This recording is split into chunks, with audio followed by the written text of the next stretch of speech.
পেটের খিদায় গড়ে আমি শিকার পাই না কাছে। ওই তো দেখা যায় গাছের ডালে একটি পাখি বৈশা রয়েছে। ওরেই আমার শিকার বানাইতে হইব।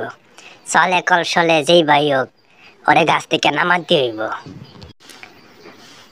পাখি ভাই, এখানে একা একা বৈশা রইছ কে?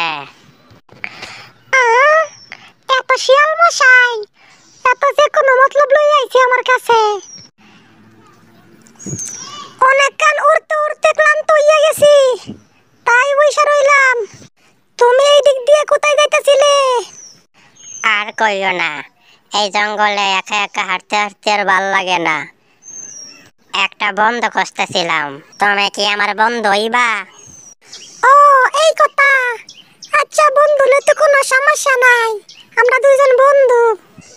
আচ্ছা, তাহলে নিচে আসো, আমরা দুইজন জঙ্গলে একসাথে হাঁটি।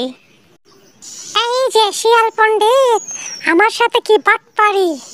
আমি নিচে যাই আর তুমি আমার শিকার বানাও। না বন্ধু, নিচেই তুইব না, তুমি হাঁটো আর আমি উড়ি তোমার সাথে সাথে। এইটা আবার কেমন কথা? আমি হাঁটবো আর তুমি উড়বে, এটা কি হয় নাকি? নিচে আসো, একসাথে দুজন হাঁটবো। না বন্ধু, আমি নিচে আসতে পারবো না, আমি নিচে বসতে পারি না গাছের ডাল ছাড়া। আরে নিচে আসো না, আমরা তো দুজন বন্ধু, তাই না? নিচে আসো, আমরা একসাথে হাঁটি। এই জঙ্গলে হাঁটতে খুব ভালো লাগে, নিচে আসো। না বন্ধু, আজ আমার যাইতে হইব, আবার অন্যদিন দেখা হইব, আসি।